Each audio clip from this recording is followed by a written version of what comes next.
좋아요, 여러분. 호주의 정부는 3년 임기를 가집니다. 그리고 저는 이것이 사실 매우 강력하다고 생각했어요. 왜냐하면 우리는 영국처럼 5년 동안 나쁜 총리나 나쁜 정부에 얽매이지 않고 미국처럼 4년 동안도 아니기 때문이죠. 저는 4년도 괜찮지만 3년이 더 낫다고 생각했어요. 하지만 일부는 정부가 의미 있는 일을 하기엔 시간이 부족하다고 볼 수 있습니다.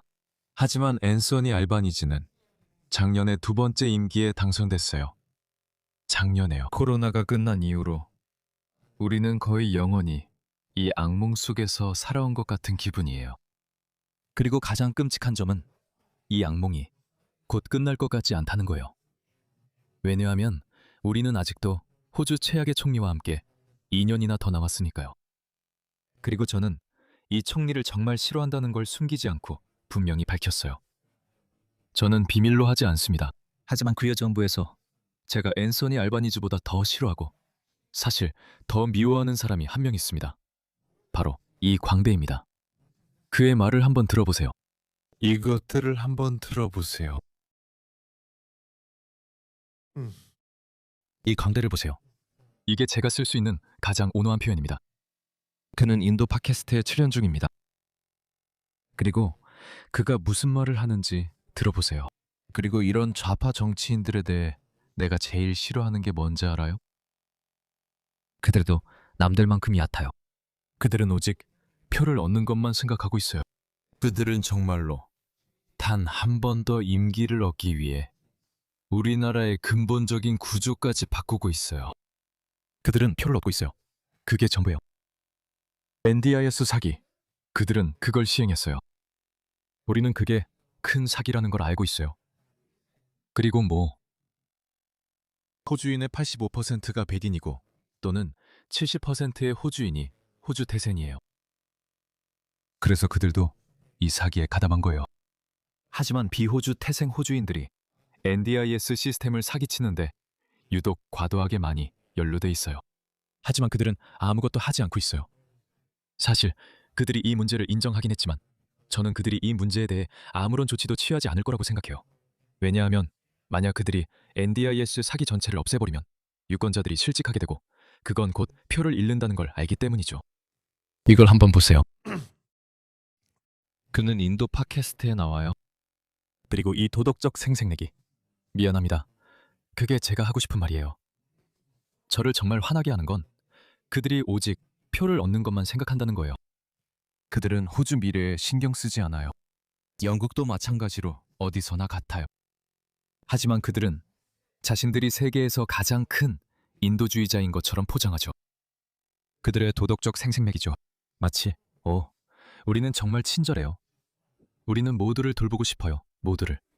하지만 이 나라 사람들은 제외하고요. 이 광대 좀 들어보세요. 영구적으로 임시 신분에 머무는 사람들의 수를 줄이기 위해 구체적인 조치들이 취해졌습니다. 그래서 이미 우리가 한 몇 가지 변화들이 있고 앞으로도 계속해서 살펴보고 있는 것들이 더 있습니다. 제가 이 논의에 가져오려고 하는 가치들부터 말씀드리자면 우선 많은 나라들이 실질적으로 그들의 경제 일부를 게스트 워커, 즉 외국인 노동자들에게 의존하고 있습니다. 중동이나 일본처럼요.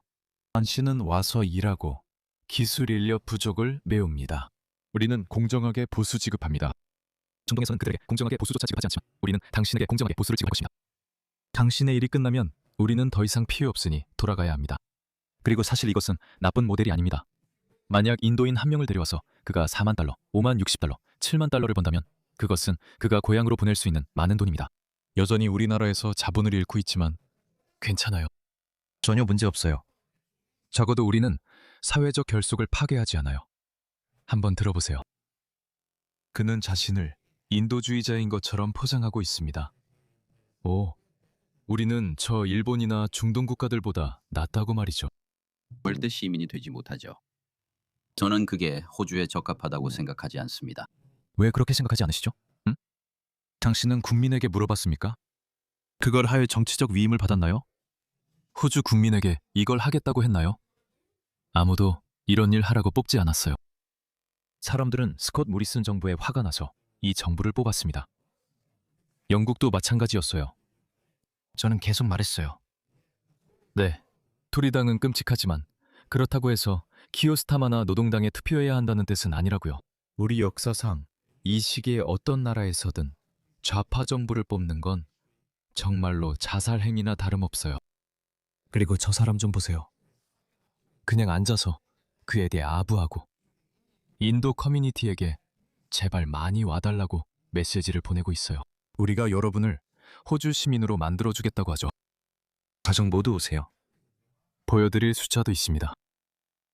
저는 그게 호주 모델이 되면 안 된다고 생각합니다. 저는 여전히 이곳에 있고 앞으로도 이곳에서 일할 사람들은 호주의 민주주의에 완전히 참여할 기회를 가져야 한다고 믿습니다. 그리고 이 숫자들을 한번 보십시오. 이것은 호주 정부 공식 통계인 ABS입니다. 오늘 발표된 호주 통계청 자료에 따르면 2026년 2월까지 1년 동안 호주의 영주 또는 장기 체류 입국자의 무려 115만 명에 달한다고 합니다. 2026년에는 1976년 이후 50년 만에 연간 입국자 수가 사상 최고치를 기록하고 있습니다. 그리고 1976년에는 호주로 들어오는 대부분의 사람들이 영국인이나 뉴질랜드인이었습니다. 그래서 거의 차이를 못 느꼈을 겁니다. 그들은 우리와 문화적으로 같기 때문이죠. 그리고 문화는 중요합니다. 저는 당신의 인종차별적이거나 반인종차별적인 주장에는 관심 없습니다. 정말로요. 문화는 중요합니다. 만약 이 110만 명의 사람들이 영국이나 뉴질랜드에서 온다면 우리는 괜찮을 겁니다. 하지만 사실 지금은 그렇지 않습니다.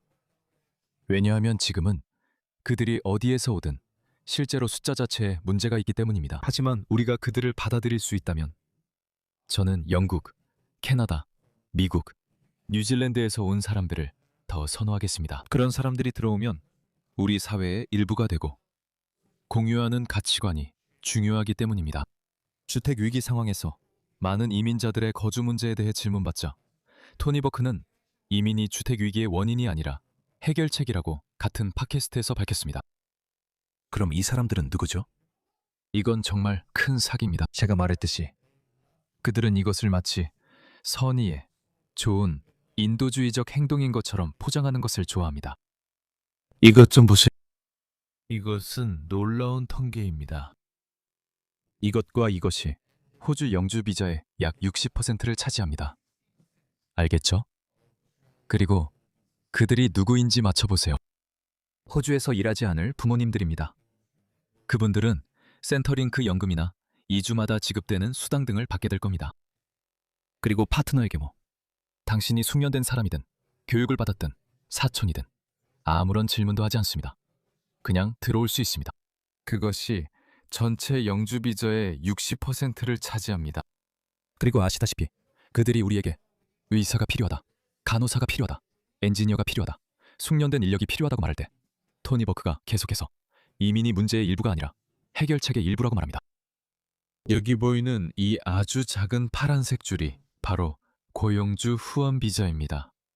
그래서 고용주가 예를 들어 내가 병원이라고 하고 의사 10명이 필요하다고 하면 우리가 당신을 인터뷰했고 충분히 자격이 있으니 추천서를 써주겠다고 합니다. 그리고 당신이 호주에 와서 지역사회를 위해 일해주길 바란다고 하죠. 그것이 바로 특정 숙련인력 비자입니다. 이걸 보세요. 정말 얇아요. 다른 것도 있지만 이게 가장 큰 문제입니다. 이게 부모 비자입니다. 그분들은 순부담이 될 것입니다. 호주 납세자들에게. 즉, 우리는 상상 못할 규모로 그런 사람들을 받아들이고 있습니다. 그리고 우리는 앞으로 2년 더 이 정부를 겪어야 합니다. 2년 더요. 이 사람들이 앞으로 200만 명을 더 추가할 거라고 생각해 보세요.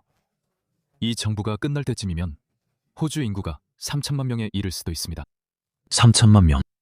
이 정부가 시작된 2022년엔 우리가 2,500만 명이었던 것 같아요. 그리고 호주는 오직 잠시만요. 한번 물어볼게요. 자료가 있나요? 집이 몇 채나? 2022년 이후로 호주에 지어진 집이 몇 채나 있나요? 자, 그렇습니다. 여기 데이터를 보세요. 인구가 약 4,500만 명 늘었습니다. 2022년 이후로요. 그래서 2022년, 2023년에는 17만 채의 주택이 추가되었고 2023년에서 2024년에는 16만에서 17만 채가 추가되었습니다. 그래서 대략 2022년 이후로 약 50만 채의 주택을 지었습니다. 그리고 약 250만 명의 사람들을 받아들였습니다. 그리고 이 정부가 끝날 때쯤에는 그 숫자가 400만에서 500만 명까지 올라갈 것입니다. 그리고 토니 버크는 이민이 문제의 일부가 아니라 해결책의 일부라고 말합니다. 네, 그럴 리가요.